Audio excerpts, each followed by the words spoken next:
तो ये अपन अपनी MG एस्टर की फर्स्ट ड्राइव पे निकल रहे हैं और देखते हैं ये कैसा कंपेयर करती है हमारी जो बाकी गाड़ियों के मुकाबले, और इसके जो बाकी सेफ्टी फीचर्स हैं वो भी अपन देखते हैं कैसे परफॉर्म करते हैं। तो इस गाड़ी को अगर मैं कंपेयर करूं तो मेरा क्लोजेस्ट कंपैरिजन होगा फोर्ड इको स्पोर्ट से। फोर्ड इको स्पोर्ट के कंपैरिजन में अगर आप देखिए तो इसकी ब्रेकिंग काफ़ी बेटर है, काफ़ी लीनियर उसका जो ब्रेक अप्लाई होता है। फोर्ड इको स्पोर्ट में जैसे आप पैडल दबाते हैं तो काफ़ी डिस्टेंस तक ब्रेक लगेगा ही नहीं और फिर एकदम से ब्रेक लग जाएगा, जबकि इसमें बड़ा ग्रेजुअली ब्रेक लगता है। सेम एक्सीलेटर के लिए कि जैसे आप एक्सीलेटर दबाएंगे एकदम से गाड़ी बड़ी तेज़ी से आगे बढ़ेगी, पर थोड़ी देर के बाद ही आपको क्लियर लगने लगेगा कि गाड़ी में कुछ खास पावर नहीं है। तो उस हिसाब से ये गाड़ी काफ़ी बेटर महसूस हो रही है। सस्पेंशन भी काफ़ी स्टिफ है, तो एटलीस्ट ड्राइविंग में अच्छा लगता है, पर जो पीछे की सीट में बैठते हैं उनको थोड़ा डिस्कम्फर्ट होगा। पर ड्राइविंग के हिसाब से गाड़ी जहां आप उसको ले जाना चाहते हैं वहीं जा रही है। ऐसा नहीं लगता है कि प्रिसीजन की कमी हो कि गाड़ी कहीं भी अपना आप टर्न कर रहे हैं लेफ़्ट और वो कम टर्न हो रही है, ज़्यादा टर्न हो रही है। तो स्टीयरिंग भी काफ़ी प्रिसाइज। तो ये अभी आप देखिए हमने इसमें क्रूज़ कंट्रोल सेट कर रखा है 45 की स्पीड पे, और अगर आप देखिए जैसे इसके आगे गाड़ियाँ आएंगी ये अपने आप इसकी स्पीड कम हो जाएगी, जो इसका एडाप्टिव सिस्टम है। तो ये देखिए ये इसने, मैंने ब्रेक नहीं लगाया, गाड़ी ने अपने आप ब्रेक लगा दिया है। मैंने एक्सीलेटर भी नहीं दिया है, गाड़ी अपने आप जैसे ही आगे की गाड़ियाँ निकल जाएंगी गाड़ी अपने आप एक्सेलरेट हो जाएगी। तो ये देखिए ये इसका एक जो अडाप्टिव क्रूज़ कंट्रोल जो ज़्यादातर गाड़ियों में फीचर आता है वो काफ़ी इफ़ेक्टिव है। मेन यही है कि वो बहुत लो स्पीड्स में नहीं चलता है, तो आप अगर बिल्कुल कंजेशन वाली जगह पे सिटी में हैं तो आप उसको यूज़ नहीं कर सकते हैं। पर जैसे अभी यहाँ पे ट्रैफिक मूव तो हो रहा है पर बीच बीच में स्लो हो रहा है, तो यहाँ आप उसको इफ़ेक्टिवली यूज़ कर सकते हैं। क्रूज़ कंट्रोल के बारे में आपको मालूम होना चाहिए कि जैसे ही आप ब्रेक लगाएंगे क्रूज़ कंट्रोल डिटैच हो जाएगा, लेकिन आप एक्सीलेटर दबाएंगे तो क्रूज़ कंट्रोल फिर भी चलता रहेगा। तो अगर आप गाड़ी, जैसे मैंने भी 45 पे सेट कर रखा है, अगर मैं गाड़ी को 100 पे भी चलाऊंगा तो वो वापस जब मैं एक्सीलेटर छोड़ूंगा तो वो वापस 45 पे धीरे धीरे करके आ जाएगी। जबकि अगर ब्रेक मैंने लगा दिया तो उसके बाद मेरे को गाड़ी खुद ही चलानी पड़ेगी और वो डिस्कनेक्ट हो जाएगा। अभी देखिए इसने अपने आप एक्सेलरेट किया, अभी कुछ ज़्यादा ही अग्रेसिव था तो इसलिए इस बार मैंने ब्रेक लगाया और अब ये जो है ये डिस्कनेक्ट हो गया है क्रूज़ कंट्रोल, क्योंकि मुझे लगा गाड़ी कुछ ज़्यादा ही तेज़ थी इसलिए मैंने उसको खुद ही ब्रेक लगा दिया। अब फिर से अपन क्रूज़ कंट्रोल 45 पे अपन ने कर दिया है, और आगे कुछ कंजेशन है, रोड ब्लॉक है, तो अपन को स्लो होना पड़ेगा।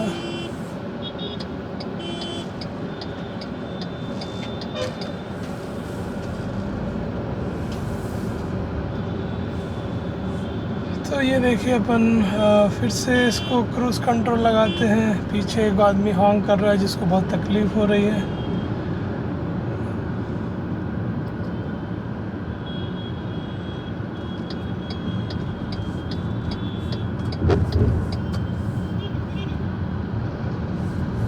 तो अपन ने 50 का क्रूज़ कंट्रोल कर दिया है। इस रोड पे जो स्पीड लिमिट है वो 60 की है।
ये देखिए जो ब्लाइंड स्पॉट डिटेक्शन का मार्क है वो रियर व्यू मिरर पे दिख रहा है इस समय।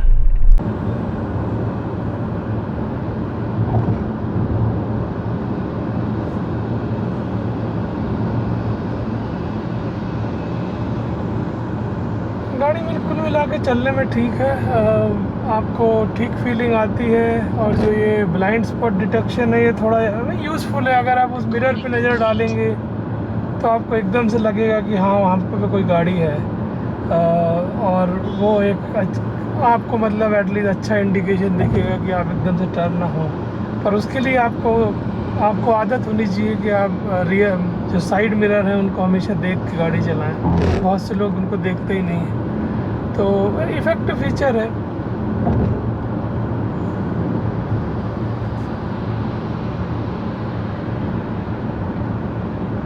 वैसे तो यहाँ की स्पीड लिमिट 70 है, पर लोग यहाँ कुछ भी स्पीड से चलाते हैं।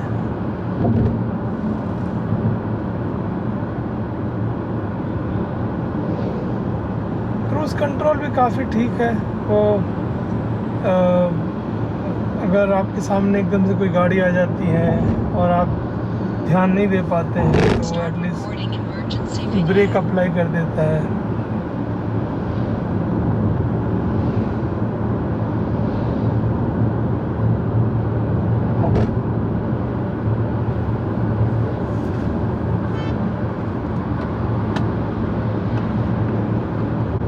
अभी देखिए आगे एक ट्रक है, तो अपन देखते हैं कायदे से गाड़ी की स्पीड अपने आप कम होनी चाहिए जैसे ही अपन उसके पास पहुंचते हैं, क्योंकि वो 60 पे चल रहा है।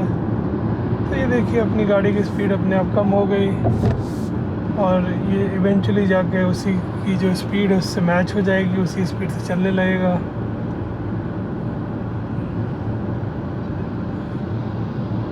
अब जैसे ही अपन इंडिकेटर दे के दूसरी लेन में आएंगे तो इसकी स्पीड बढ़ जाएगी, वो 70 की स्पीड पे आ जाएगी जिसका अपन ने क्रूज़ कंट्रोल सेट किया हुआ है। और अपन वापस इस लेन में आ जाते हैं और अपन इधर मुड़ लेते हैं। इस कार की टर्निंग रेडियस इस कार की लेंथ के कंपैरिजन में थोड़ी ज़्यादा है। अभी कायदे से इस साइज़ की कार की टर्निंग रेडियस इतनी ज़्यादा नहीं होनी चाहिए, पर इसकी जो टर्निंग रेडियस है वो काफ़ी है।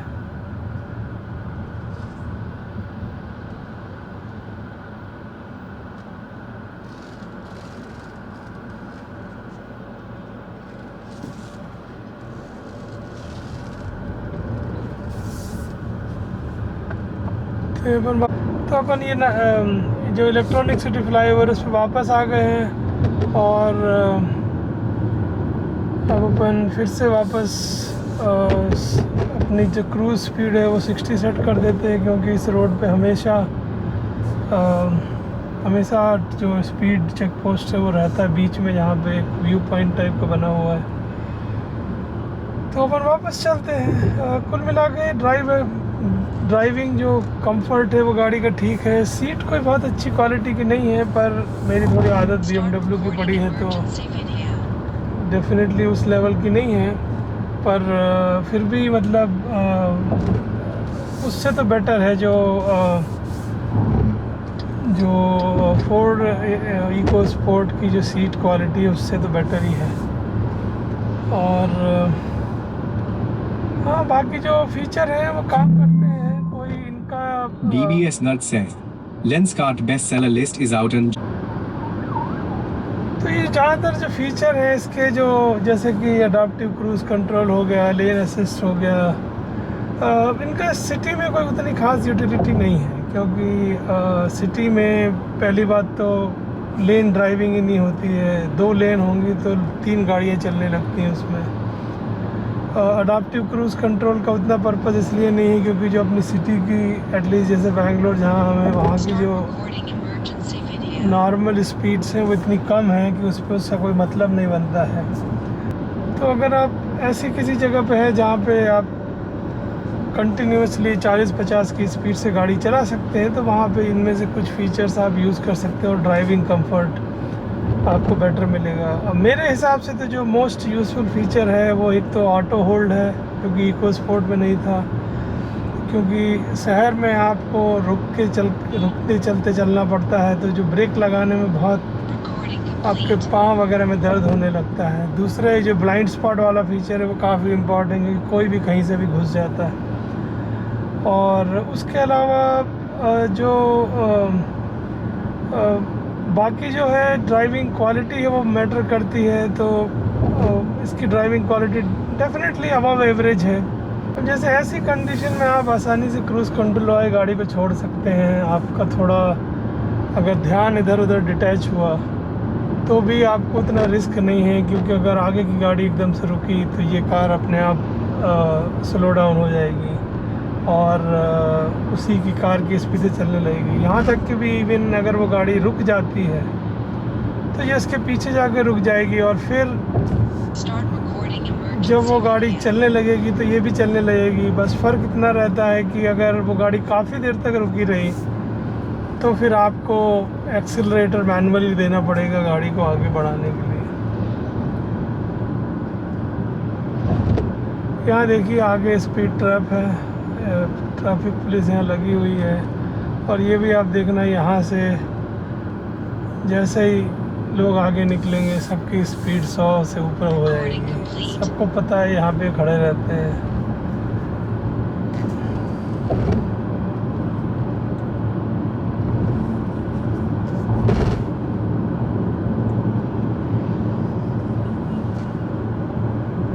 तो अभी ये देखिए You don't seem to be playing anything right now. ये इसमें कि छोटा सा रोबोट है जो एकदम वाहियात बातें करता रहता है। ये चीज़ एकदम ही ऑप्शनल होनी चाहिए या एटलीस्ट रिमूवेबल होनी चाहिए। ये बहुत बड़ा डिस्ट्रैक्शन है। तो ठीक है, अब है तो क्या करें। उसका भी एकमात्र जो यूज़फुल फंक्शन मेरे को समझ आया, अगर आपको सन रूफ खोलनी है तो आप इसको बोल सकते हो ओपन द सन रूफ, और ये सन रूफ खोल देगा। Hello Astor, Yes? Open the sunroof. ये देखिए सन रूफ खुल गई, इतना काम ही कर देता है। बाकी तो जो ज़्यादातर चीज़ें हैं वो कुछ कर पाता नहीं, उसका कोई मतलब है। ये जो व्हीकल मैन्युफैक्चरर है उनको ये ऑडियो असिस्ट के फीचर सब बंद कर देने चाहिए। इनको कोई ड्राइविंग में कोई पर्पज़ नज़र नहीं है। Hello Astor, I am listening. Close the sun roof.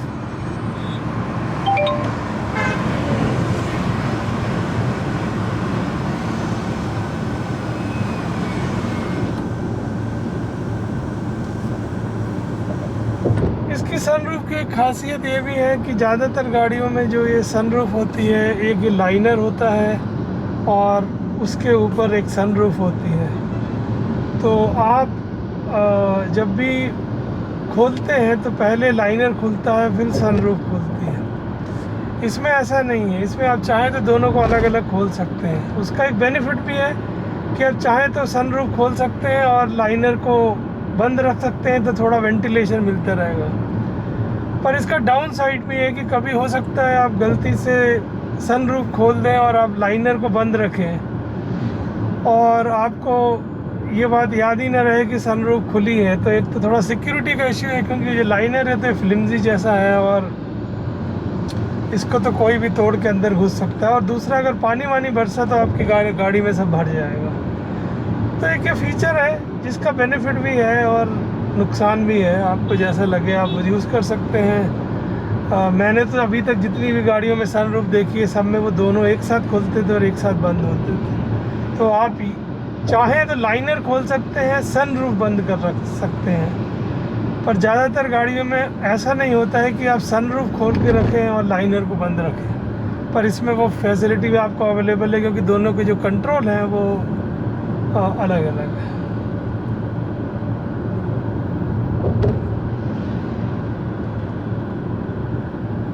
तो अपन धीरे धीरे ये जो इलेक्ट्रॉनिक सिटी फ्लाईओवर है उसके एंड में पहुंच गए हैं, और अब अपन देखते हैं अपना ये जो क्रूज़ कंट्रोल है इसका कोई बेनिफिट निकलता है क्या, क्योंकि आगे बहुत ट्रैफिक है। तो काम तो करता है, पर वो क्योंकि कभी कभी ये जो गाड़ी है बड़ा एग्रेसिव सा स्टेप लेती है। जैसे अभी जब मैं आ रहा था, तो अभी देखिए इसने ब्रेक लगाने में थोड़ी देर की, तो आपको कंफर्टेबल नहीं लगेगा और आप ब्रेक लगा दोगे, और आप ब्रेक लगा दोगे तो क्रूज़ कंट्रोल डिसंगेज हो जाएगा। तो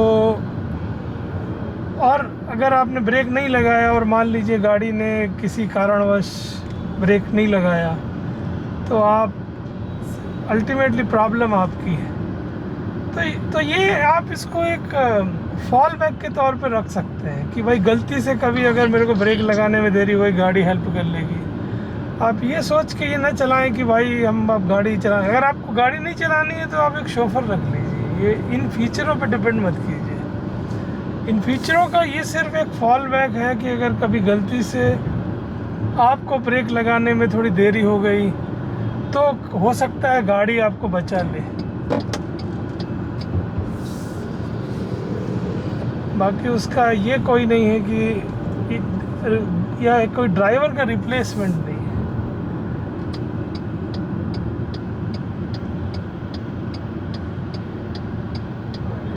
बीच में गाड़ी खड़ी हुई है।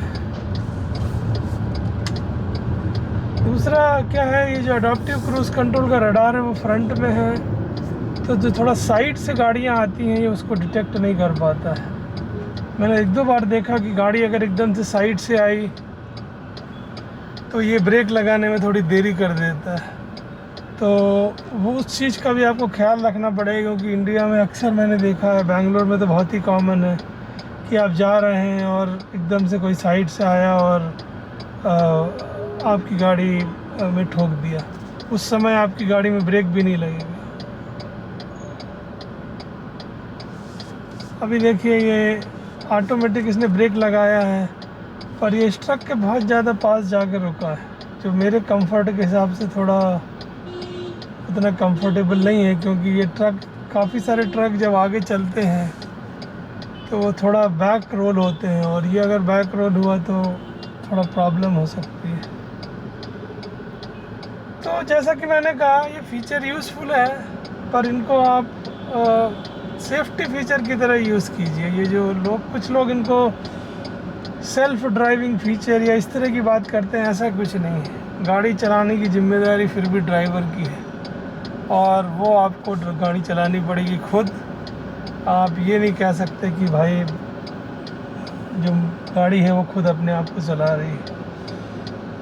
जैसा कि मैंने पहले कहा, अगर आप ऐसा चाहते हैं तो आप एक ड्राइवर को रख लीजिए, उससे थोड़ा रोज़गार भी मिलेगा लोगों को, और ओवरऑल जीडीपी भी बढ़ेगी अपने देश की। आप अगर इन फीचर्स पे डिपेंड करके काम करेंगे तो कभी आपका भी नुकसान हो सकता है, कभी किसी और का भी नुकसान हो सकता है, और आप फालतू के झमेले में फंस सकते हैं। इस कार में जो एक और लिमिटेशन मुझे नज़र आएगी, जो मेन डैशबोर्ड है उसमें ये मुझे कहीं भी माइलेज नहीं दिखा रहा है कि करंटली कितने किलोमीटर पर कितने लीटर पर किलोमीटर है, कितने किलोमीटर पर लीटर चल रही है। आप ऐप से देख सकते हो, ऐप में माइलेज वगैरह सब दिखाता है, पर इसमें नहीं दिखाता। इसमें सिर्फ रेंज दिखती है और टोटल कितना जा चुकी है, और यहाँ और कोई ख़ास कस्टमाइजेशन दिख नहीं रहा है मुझे। अगर मुझे कुछ कहीं मिलेगा तो मैं बताऊँगा बाद में, पर फ़िलहाल तो मुझे नहीं दिख रहा है।